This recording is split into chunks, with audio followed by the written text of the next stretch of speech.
చాలామంది మంచి వాగ్దానం అని మనం కోరుకుంటాం. చెడు వాగ్దానాలు ఎక్కడ లేవు. చెడు వాగ్దానాలు ఎక్కడ లేవు. వాగ్దానాన్ని సరి అయినవే.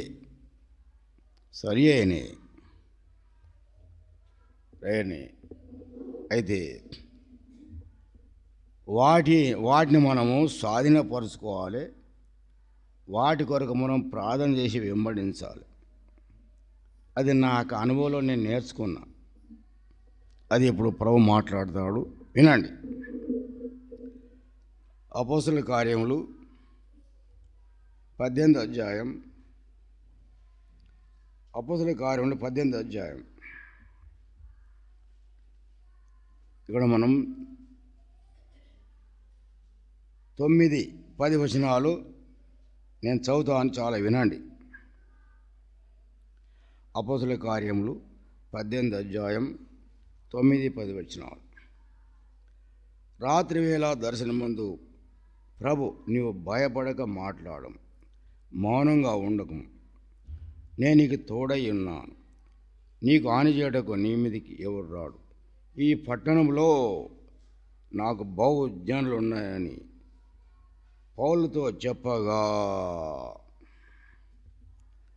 పౌలునకు వాగ్దానం ఇచ్చాడు. ఇక్కడ యెహోషువ గ్రంథం యెహోషువ వాగ్దానం ఇచ్చాడు. తర్వాత ద్వితీయోపదేశకాండం 31:8 మరి మోషతో మాట్లాడినాడు. ఈ దినమున అదే రీతిగా ప్రభువు నీతో మాట్లాడుతున్నాడు. ఏమని? ఈ పట్టణంలో నాకు బహుజనులు ఉన్నారు. ఈ పట్టణంలో నాకు బహుజనులు ఉన్నారని పౌలు గారి దర్శనం, ఆ దర్శనం నీకు కూడా చూపెడుతున్నాడు.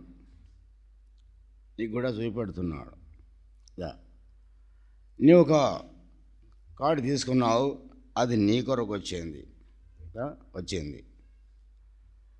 మరి దాంట్లో ఏం రాయబడ్డదో ఎవరికి తెలియదు, అది నీకే తెలుసు. కానీ ప్రభు యొక్క మాటలను చిన్నగా తీసుకోకూడదు.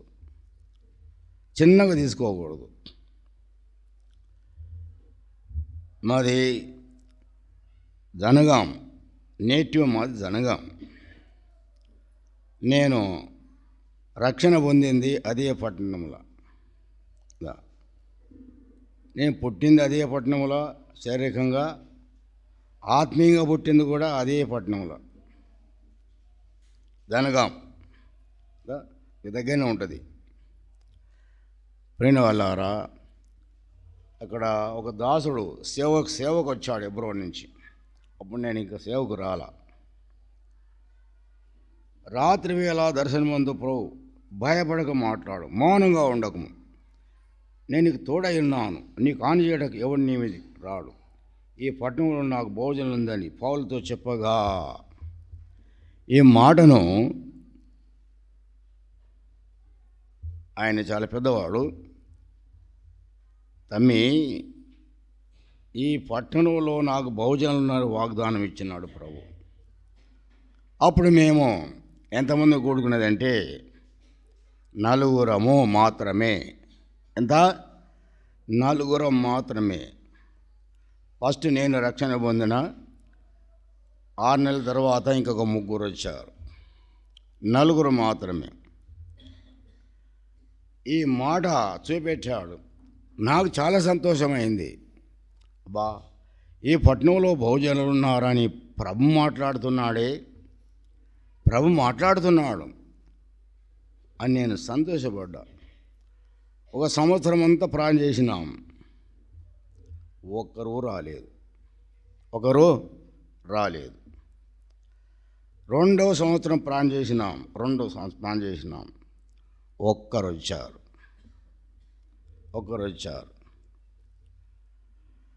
తర్వాత మరి నేను ఆయనకు ప్రశ్న వేసిన, ఏమన్నా 2 సంవత్సరాలు ప్రార్థన చేస్తే ఒక్కరు వచ్చారు కదా. మరి నీవేమో దీని మీదనే ప్రార్థన చేయమంటావు, దీని మీదనే ప్రార్థన చేయమంటావు. ఏమిటన్నా, నాకు చాలా విసుకొస్తున్నది. ఇంకా ఆ వాగ్దానం విడిచిపెట్టి చప్పుడేగా సువార్త ప్రకటిద్దాం, సువార్త నడిచిపోదామని నేను చెప్పేసిన. ప్రేమ వల్లారా, తమ్ముడా నువ్వు ప్రార్థన చేయి, తప్పకుండా కార్యం జరుగుతుంది అని తాను గట్టిగా సూటిగా చెబుతూ వచ్చాడు. నేనేమో సువార్త చేయాలన్నా, సువార్త చేత అందరికీ తెలుస్తుంది కదా, ప్రకటిద్దాం, వచ్చేవారు వస్తారు, రాని వాళ్ళు రారు. ఢిల్లీ తమ్ముడా, సువార్త చేద్దాం, కానీ ఈ వాగ్దానం మీద మర్చిపోకుండా ప్రార్థన చేయాలి. ఒకనాడు సువార్తకు బయలుదేరినాం. అప్పుడు నేను 32 సంవత్సరాలు ఉంటా.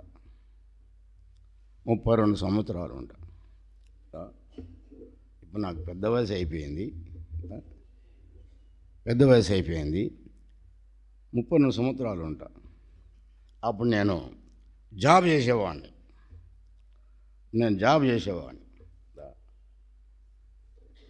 నాకు మంచి జాబ్ ఉన్నది. నాకు 32 ఇయర్స్ ఉన్నా. ఒకనాడు సువార్త ప్రకటించమంటే అందరు ప్రకటిస్తున్నారు. తమ్మి, నీ వంతు వచ్చింది, ధైర్యంగా ఉండము, భయపడకు, సువార్త ప్రకటించమన్నాడు. నా వంతు వచ్చింది. ఏరట్నం మైక్ తీసుకో అన్నాడు. అన్నా, నాకు భయం అవుతుంది, ఇక్కడ అందరు నాకు తెలిసిన వాళ్ళే, నా క్లాస్మేట్లే అంతా ఉన్నారు, నేను చెప్పలేనన్న. ఆయన నన్ను అట్లా గుంజి కొట్టిండంటే ఆ దెబ్బని ఈసారి నా జిందగీలో మర్చిపోను. నేను 32 సంవత్సరాలు ఉన్నా. దెబ్బ కొడితే ఊకుంటానా? అప్పుడు కొత్తగా రక్షణ పొందిన, ఇంకా అనుభవం లేదు. ఆయనను ఎందుకో ప్రభు నాకు మనస్సాక్షి ఇచ్చాడు. కళ్ళు మూసుకో, ప్రకటించమని చెప్పాడు. కళ్ళు మూసుకొని 10 వచనాలు ప్రకటించిన, 10 వచనాలు చెప్పిన, ఇంకా ఏ సువార్త చెప్పలే. ప్రియ వాళ్ళారా, చూడండి, ఈ దినమున జనగామకు ప్రవచిత్తమైతే దర్శించి చూడండి. ఎప్పుడు అక్కడికి వచ్చేది 300 మంది వస్తారు. 300 మంది. నేను నమ్మలేదు, అంత విస్తరించిపోతుందని నేను నమ్మలేదు. పోయిన వాళ్ళారా, అదే రీతిగా మరి ప్రభు 1:9 మాట్లాడుతున్నాడు. నీవు నడుచు మార్గం అంతట్లో దేవుడు యెహోవా నీకు తోడై ఉంటాడు. యోషువా, భయపడకు, నువ్వు యుద్ధం చేసేది రాక్షసుల చేత చేయబోతున్నావు. వీళ్ళంతా రాక్షసుల చేత యుద్ధం చేయబోతున్నావు. నువ్వు నడుచు మార్గం అంతట్లో నీకు దేవుడు యెహోవా నీకు తోడై ఉంటాడు. భయపడకు. పోయిన వాళ్ళారా, ప్రభు పౌలుకు వాగ్దానం ఇచ్చాడు. ఈ పట్టణంలో నాకు బహుజనులు ఉన్నారని. పోయిన వాళ్ళారా, బైబిల్ ప్రకారంగా నెరవేరినది. అపోస్తుల పౌలు జీవితంలో నెరవేర్చబడ్డది. దాని కొరకై ఆయనే అనేకమైన దెబ్బలు తిన్నాడు, అనేకమైన తన్నులు తిన్నాడు, అనేకమైన తిట్లు తిన్నాడు. కానీ ప్రార్థన చేశాడు. వేణమాలారా, మరి హోరేబు మందిరాన్ని ప్రభు నీకు అప్పచెప్పి ఈ మాట నీకు వాగ్దానం ఇస్తున్నాడు. ఒకవేళ ఈ వాగ్దానం నీకు వచ్చిందో లేదో నాకు తెలియదు. ఈ పట్టణములో నాకు బహుజనులు ఉన్నారు. ఒకవేళ ఆ వాగ్దానం కనుక నీకు వచ్చినట్టయితే రేపే నెరవేర్దని అనుకోకు. రేపే నెరవేరాలని ప్రభుత్వాన్ని షరతు కట్టకు. ప్రేమ వాళ్ళారా, ప్రభు యొక్క మాట సత్యమైంది. ప్రభుకి మాట సత్యమైంది. ఆ సత్యంలో నీవు ఉండాలి. ఆ సత్యంలో నీవు ఉంటే అదే నువ్వు ప్రవర్తిస్తే మరి అది నెరవేర్చబడుతుంది. ఇది అధ్యాయం 9వ అధ్యాయం, అపోస్తలుల కార్యములు 9వ అధ్యాయం.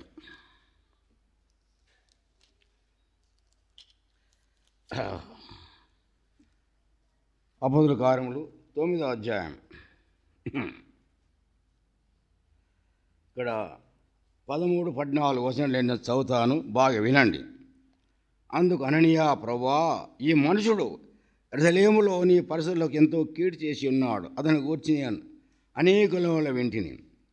ఇక్కడ నీ నామను బట్టి ప్రార్థించే వాళ్ళు బంధించగలదు ప్రధాన యాజకులు మరి ఉత్తరం పొంది ఉన్నాడని చెప్పాను.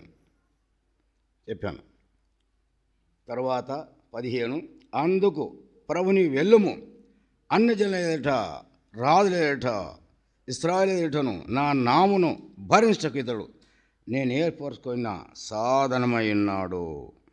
సరే, నేను ఏర్పరచుకున్న సాధనం అంటున్నాడు అప్పుడు పౌలు గురించి. అప్పట్లో పౌలు ఎలాంటి వాడంటే మహాభయంకరమైన దుర్మార్గుడు, మతనిష్ట గలవాడు, మన చదువులేనివాడు కాదు, చక్కటి యూనివర్సిటీలో ఫస్ట్ క్లాస్గా అయిన వ్యక్తి ఆయన. బజారు మనిషి ఏం కాడు. నేను ఏర్పరచుకునే సాధనమే అన్నాడు అన్నాడు. పోయిన వాళ్ళారా, ఈ దినం నా ప్రభు నీతో మాట్లాడుతున్నాడు. నేను నిన్ను ఏర్పాటు చేసుకున్నా, నువ్వు నా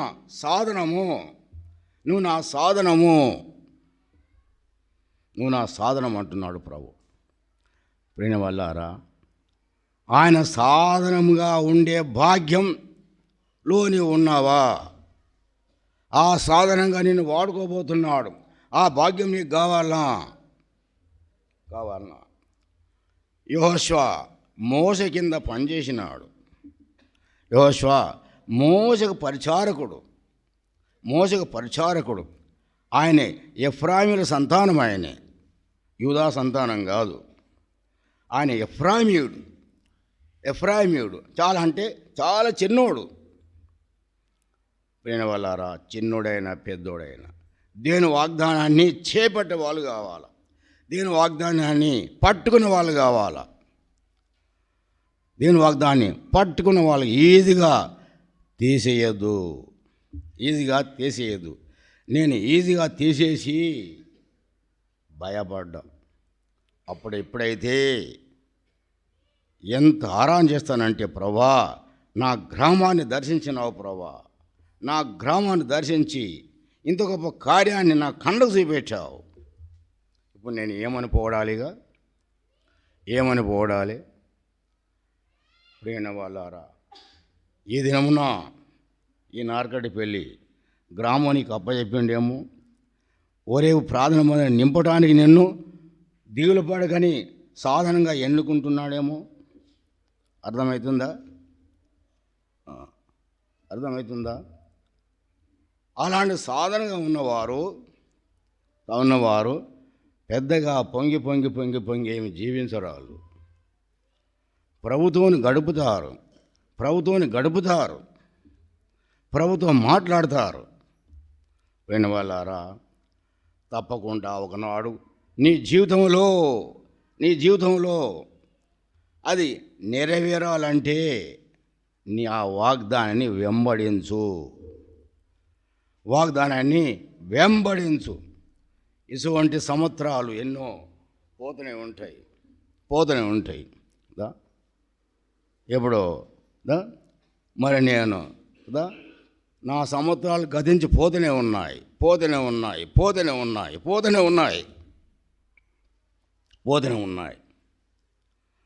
ప్రేమ వాళ్ళారా, దేవుని యొక్క వాగ్దానాన్ని నీవు గట్టిగా చేపట్టి దాని వెంబడించు. ఎందుకంటే ఆయన సాధనం నీవు, ఆయన సాధనం. బిడ్డా, అయ్యా, ఇదిగో ఈ పట్టణంలో బహుజనులు ఉన్నారు,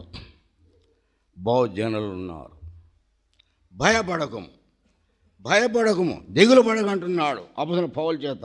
భయపడకము.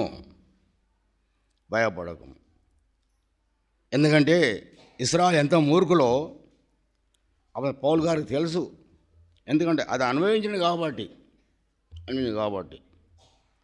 ఏదైనా మనము ఇప్పుడు ఉక్రెయిన్ యుద్ధం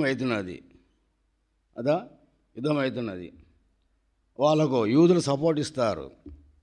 మనం దూరంగా ఉండి యూదులు మహా వీరులు,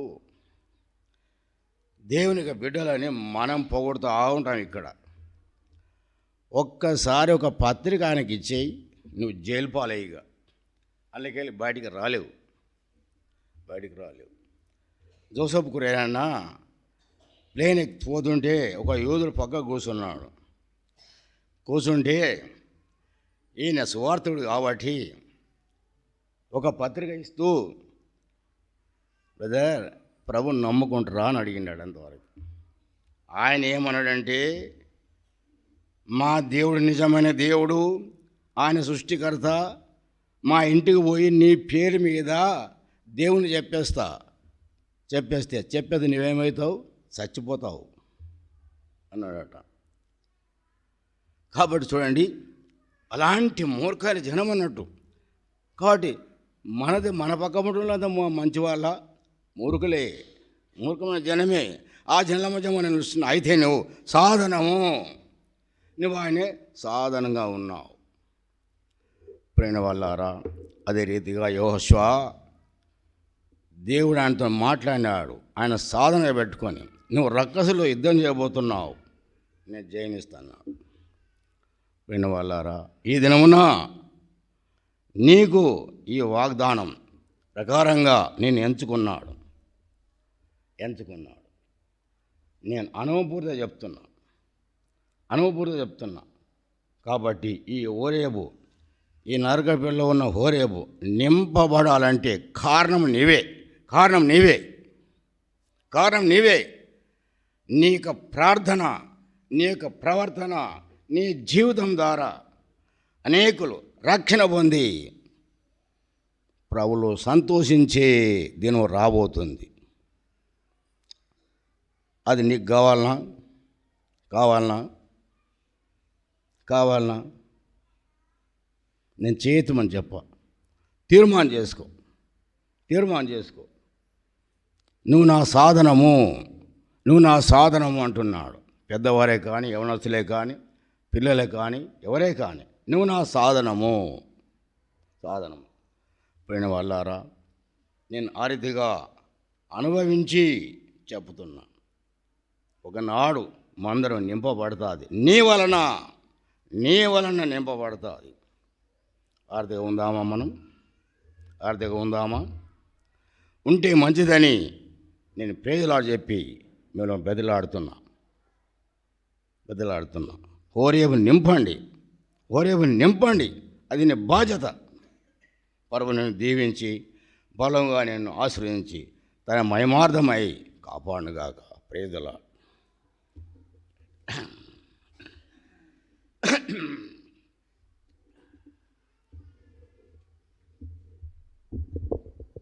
మోకరించండి, ప్రార్థన చేస్తాం.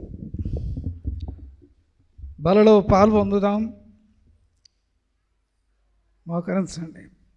కొన్ని నిమిషాలు